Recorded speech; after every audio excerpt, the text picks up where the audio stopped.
It's day 7 since we picked up the kids. A week ago, we were traveling from Dallas to South Carolina here to pick up Kai from Bootcamp. And we got just outside of Augusta, Georgia, and a deer stepped out in front of our car.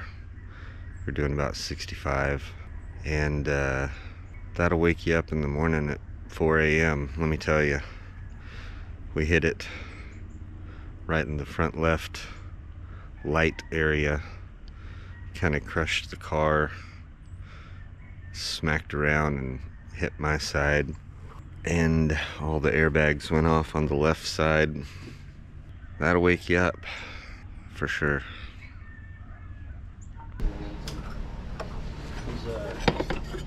Really big bird. So, perfect. It's like he's not getting it.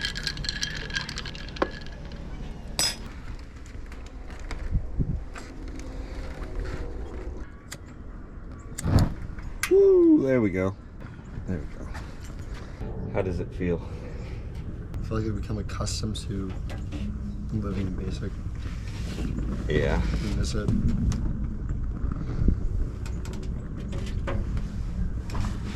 About 2 months in, I've already developed Stockholm syndrome.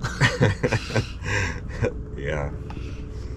I didn't realize how cool, like, freedom was. Just how valuable it was. Yeah. Took a lot of things for granted after going without a lot of things. Like, even small stuff. Like a shower. Yeah, we showered in basic, but it was never enjoyable. Yeah. I mean, we made it fun. We got to like sing in the showers and stuff. And because you walked into the bathroom and all you heard was 9 dudes singing some pop song. Like there was one time I walked in there and all I heard was "She'll be coming around the mountain when she comes." And like 3 guys joined in at once, and then like 5 other guys joined in. And it was just cacophony of just awesome. Dudes. But I'm excited. I'm also nervous, but I'm excited.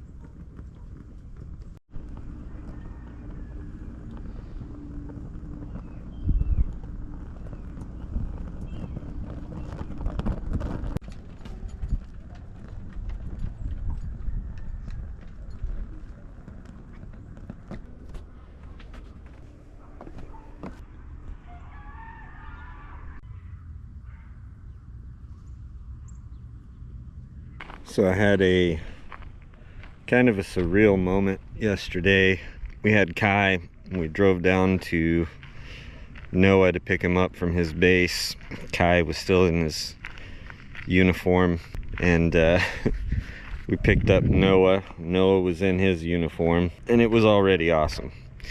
But then we went over to a gas station, and it was just so weird. We went to go in, and seeing both boys get out of the truck in their uniform and walk with me, really, it just hit home kind of the new situation. They were both soldiers, and they looked so amazing, so professional, so grown up. And I stopped them at the door and kind of explained the situation of just how unique that moment was in time. That had never happened before. They were both soldiers together for the first time. And we were about to walk into a military store, and it was just, I don't know, I can't explain it. It's just a unique situation. Just at that moment I realized life was very different for all of us, but it was just really cool. Really made me think for a minute, and I see them, they looked at each other and realized kind of the situation too. It was just odd, you know, they weren't kids walking into the store with me anymore, they were soldiers, and it was pretty awesome.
right, don't blow us up here. I'll try not to.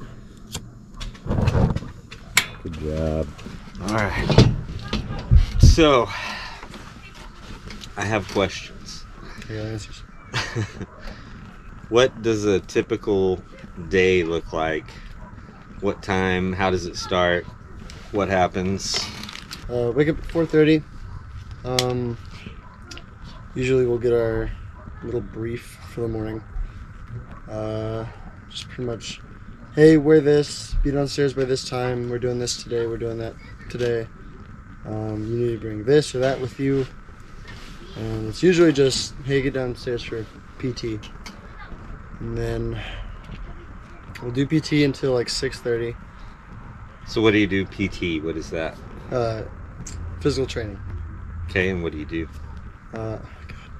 So, a little bit of... It's family friendly, remember that. Yeah. To answer your question by an indirect question, or an indirect answer, oh my god, it was tough for like the first, I want to say like 3 or 4 weeks. So I was not physically fit. I was not prepared to do the shit I was being told to do. So like push-ups, like burpees, V-ups, all that shit sucked. Still Remember, it's sucks. family friendly. That crap really did. It was normally, we went out there, did our stretches, and then we got to the actual workout, being like, okay, we're gonna see how we do our stretches. And if we were doing like a ruck or something for stretches, it was a lot of hip flexing, mobility, blah blah blah kind of training. And so there's one, oh my god, there's one called the leg over pull or something like that, and it's you get on your back and you like put, so both legs are out, and you pick one up and you pull it over. You're supposed to keep your, like, so if I'm lifting my left leg, I keep my left arm out, I pull this over, and it pops your back, and it feels so good, and then your hips also feel good. And best part though, because eating those MREs, dude, you get stopped up, kind of loosens you up a little bit. And you're like, okay, you get a nice morning poo in after this. And so I loved doing that stretch. But oh my god, there was also one that I hated for the first few weeks. It's you get in the push-up position, and they would say, all right, you're gonna look like a seal or something like that. And you're gonna put your arms like down, lift your chest up, and you put your hips on the floor. It stretches your lower back, like your kind of like arms, chest, everything. And then you do like switch position, and you pick your hips up, put them all the way up in the air, and you look down at your feet. And they told us like, all right, you're gonna look at your feet, and you're gonna say, good morning, hello feet, and then we'd all the company, you just heard a bunch of hello feet. But we kept it going even though they didn't tell us to say it anymore, and they were like, y'all shut up, we don't want to hear it anymore. Yeah. And so I was one of them. I'd be like, hello feet. Like, shut up, trainee. But So you did PT. yeah, after that it was pretty much, all right, we're gonna go get chow. And so we'd all line up, and it was one of 3 things. It was MRE, hot eggs, or DFAC. So I got some. All right. But What is, because we're going to say that word a lot probably, DFAC. What is that? It is our dining facility. It's like a Dining facility. big, not restaurant. Yeah. It's like a Chow hall. yeah, it's just a place you go in and eat your food. Okay. But Alright. Senior drill sergeant. The first few years, he was one of those drills who like yelled a lot. It was very like in your face kind of drill sergeant. But he ended up making someone cry, and they were like, you reminded me of someone who like abused and like hurt me pretty bad as a kid. And so in his eyes, he's like, okay, obviously some of these people also kind of feel like that. If it's just one person, there's more than just one. So he kind of changed up his game a little bit and was like, okay, maybe I go the more, I'm going to be the same level as you, but still, like, you need to listen to what I'm saying, because I'm your drill instructor, and that's just how the fuck it is. Yeah.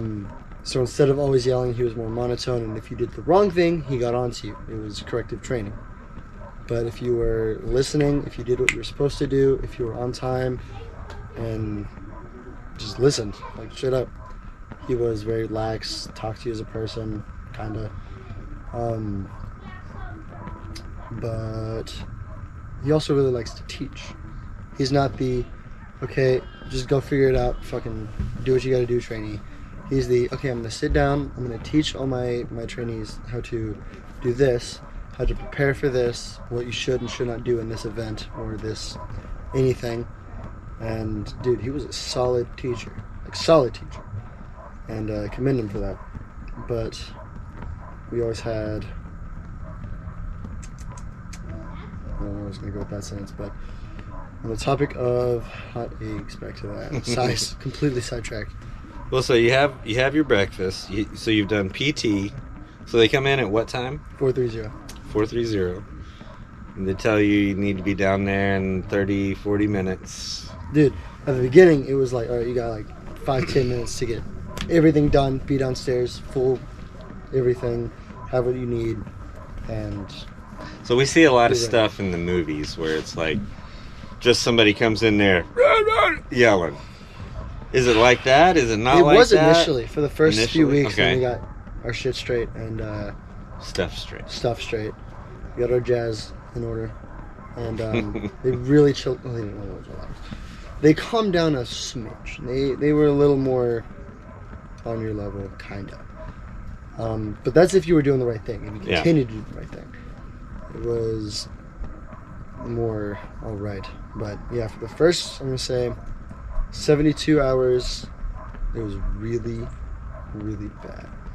Like, for me in my bay, we had the drill sergeant walk in there with this little metal pipe or stick or something, and he'd be like, all right, wake up, and he'd smack the shisa out of your bunk, walk around, drag it like you're in prison on the bars, and then he'd like shake the beds and like yell at you to get up, and it was like nerve-wracking, but then again, it's what I wanted to experience. That. And so I was like, needed to shit, set. This is awesome. You got to set the bar. Yeah, you know, this is basic training. This is not gonna be fun. You're going to have a bad time. Yeah, this ain't mama's house. No. But yeah, they would do that, and there was a lot of in-your-face yelling. Not shark attack, I would say, but something similar. Yeah. And yeah, they'd fat shame everyone. They'd tell everybody they were idiots, just dumb as hell. And the purpose of basic, from what I've learned, is to like just break you. Yeah. Not to break you down, just to break you. But that's where it's catch-22, because Uncle Sam's gonna swoop in on an ego and say, "Let me help you up. Yeah. Let me make you a soldier today."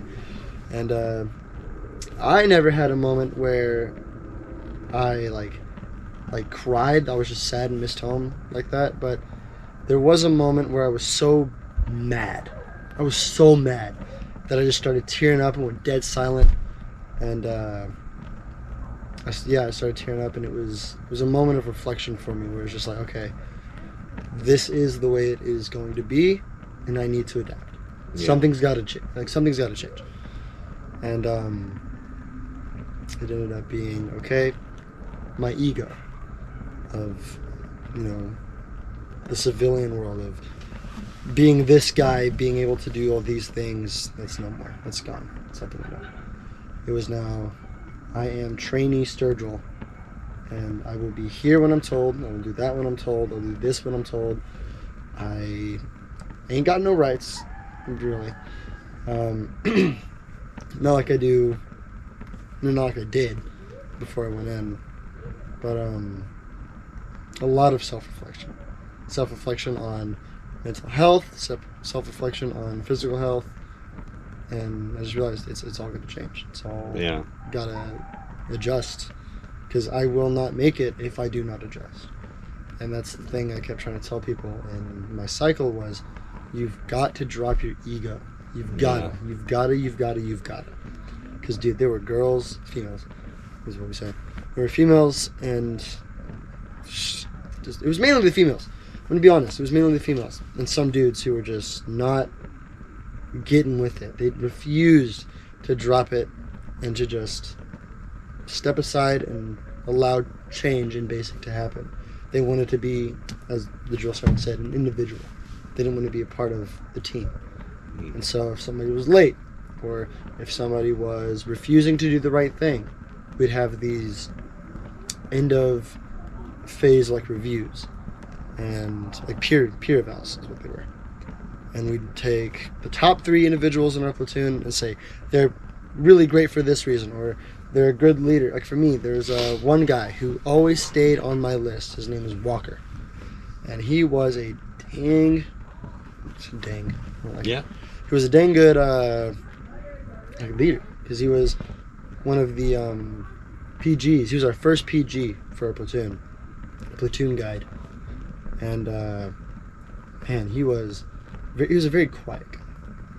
Pretty sure he had autism to some degree, but I mean, he was very quiet, very respectable, very respectful, and the only time he really yelled at our platoon was like if we did not shut up. Because again, with the egos, nobody wanted to just listen and do the right thing. It was always yep, yep, yep, or I hate you, or don't talk to me, get away from me, or blah, blah, blah. And then we all mellowed out. And then towards the end of the cycle, it became, okay, I'm so tired of living with people, I don't care anymore. And it got back to bickering. And then it was like a weird moment because it was like really, really bad at the end of the cycle, where people were like, start arguing. Dude. The coolest moment to experience, like relationship-wise, was the moment before graduation. Like when we're all standing beside the graduation field, and we all look at each other and we're kind of just like congratulating each other, saying, "Hey, we made it." People I did not like I could not stand. I was telling them congratulations, and they would say it right back to me because it was a moment of, hey, despite our differences, we have one thing in common: we are American soldiers now. Like we made it. Like we did it. And it was kind of cool to realize and see, like, just how much some of these people had changed, how much I had changed. And it was dope. It was really cool. But it's so sick. I love human connection so much. It's just a cool thing to study. Because I'm not the way I am. I don't really try my best to intermingle with people or like talk to people. I'm very to myself, and so by that I like to kind of just step back into the background and just watch people as they like talk or as they develop connection. And I think it's such a cool thing. Like if I could, I would like to study like the psychology of human connection, because it is just that cool. Like humans are so dope. I'm sidebarring. What are the questions? All right. So you do your PT, and then what happens after PT? Or is that when you go to breakfast? After PT, we went to breakfast. Okay, well, so depending on if it was DFAC or MRE hot eggs. And so you got PT, you got wake up, PT, and/or breakfast, vice versa. Then what do you do? So it was, if it were MRE hot eggs, we would go upstairs or no, we wouldn't go upstairs. We would just go back to the field, or the CTA, get maybe a latrine break or something, go back downstairs after like 10 minutes, and just sit down in our platoon lines and eat food. But if it was DFAC, we had to go upstairs and we had 30 minutes to all take showers, get ready for like the day, get into our OCPs and whatnot. And we'd go back downstairs. What is OCP? I don't know what it means. Okay. But it's these, our army greens. Gotcha. And I guess our uniform. But we'd take a shower, put those on, and we'd all step to DFAC. So we ate there. But after DFAC, after food's done, it was... Oh man, it already feels like so long ago. It was literally 3 days ago I graduated. I don't know, it depends on really what we did for the day, but we had a shortened cycle. So instead of like the average 10 weeks, where it was like things are kind of spaced out a little bit, you get like a day or two to breathe or something. It was every day is an event. Every day is something you have to be there for. Every day is like just going to be either a really cool thing or like something you're just gonna hate. But it's really dependent on that. But most so after breakfast, let's say, you go off to do your event for the day. Yeah. All right, and when did that, like, what was the typical time frame of that? Like, when would you go, and how long of a day would it normally be? Was there a structure, or was it? No, there most definitely was. It didn't feel like it because you're always being rushed, but there most definitely was. For example, we had our field events, which is hammer, anvil, and forge. You get your red phase, you do hammer. White phase is anvil. Red or blue phase is forge. So each one of those, it was always wake up. You're not gonna do PT. You're gonna go downstairs in full OCPs with your rucksack, your camelback, everything you need for this ruck. It's all gonna be right there on the platoon lines. And we would do our stretches. We didn't do PT, but we did stretches for hip ability and like leg stretches, get our calves, get our quads and hamstrings all pumped up with blood, ready to step. And we eat our MRE. We put an MRE maybe in our rucksack if we were allowed to, and we got up and we just moved. We got into what's called a tactical formation, and that's when instead of doing the 4 trainee front, it would be 2. You'd have 1 on each side of the road, and so you would keep about, I don't know, sometimes it was 1 meter or 3 meters apart, depending on how we did it, but most average it was about 2 meters apart. And we had to be dead silent. You couldn't say a word, you couldn't have your lights on, you couldn't do anything. And most times it was so unbelievably cold, because we always got up at like 4 in the morning for those. Like, I'm sorry, we got up at 3 in the morning, and we would usually step at like 3:30 for those. And so you're only getting like, I don't know, 6 hours of sleep before that. And so it's 6 hours of sleep, waking up at 3, eating, stretching, you're moving. And we were never allowed to wear snivel gear, which is like your winter gear, meaning like I was wearing them last night, my silk top and my waffle top and my waffle bottoms. And the thing is, I learned that you're not supposed to wear them because you will overheat, because it's so cold. Your body's already moving. If you're just wearing the OCP bottoms and top and just like your shirt underneath, you're still going to get hot, right? Or maybe not hot, but you're going to start sweating quite a bit. And man, for the hammer, I was so pressed we couldn't wear our stuff because I was miserable. It was only a 5-mile walk, and after that I felt very accomplished. I was like, oh dude, I just rucked 5 miles with like a full ruck. The ruck for the hammer wasn't that heavy. It was like 27 pounds. But I mean, you're walking with 27 pounds for 5 miles with your M4 in your hand and all kinds of jazz.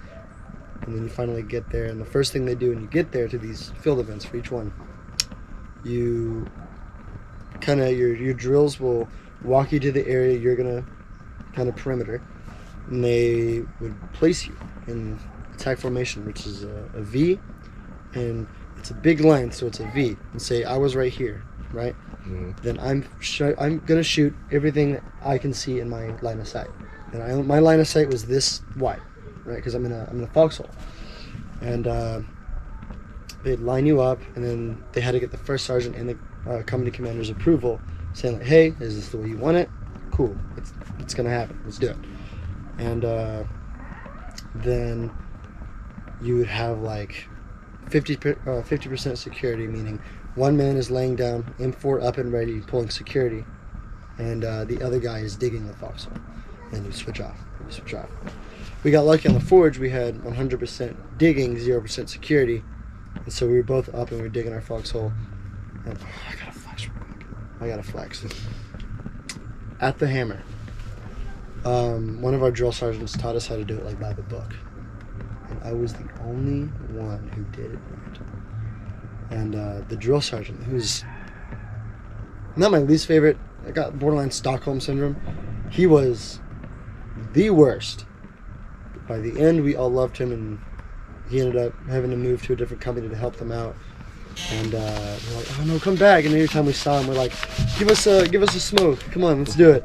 And he was like, all right, trainees, head right face. And we all would get hype and we'd all get down, do some push-ups, and we all laughing and so motivated. And so I don't know what the term is. Yeah. But it was just a good time whenever we saw him again. And he'd leave and be like, no, don't leave us, drill sergeant. And he'd disappear for a week or so and come back and visit.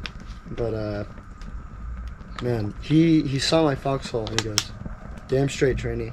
The only one, and I think this entire company, who followed it by the book and it looks good. And I was like, okay, cool. He pulled all of our platoon, or all of our platoon was standing around my foxhole. And they're like, okay, cool. About 20 minutes later, hey Sturgill, dig my foxhole. Hey Sturgill, hey, please get your help, dude. Hey Sturgill, blah blah blah blah blah. And I dug the hole. I was done in like an hour and a half, and I had the time I wanted to help other people. And as I'm eating, our first sergeant is patrolling. He's just making sure this dude is certified badass, right? And he walks by and I'm eating my MRE, and all I hear is, oh wow, it's a pretty damn good foxhole. And I knew the first sergeant was behind me. I could hear him. He's got like a certain set of footsteps. Dude. You just know he's coming. Yeah. And man, I was elated because I heard him say that, and as I'm eating, he's like 10 yards behind me. I just, oh shit. That's so cool. It was 8, and that was the best meal I had. And yeah, that was really dope. So I had the best foxhole in my platoon, and got to flex for it. And then our drill sergeant later in the day was like, all right, so you all still suck. This is the only good one. Let's all work on it and finish it together. We're gonna have to take a break. Hold on.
Test 3?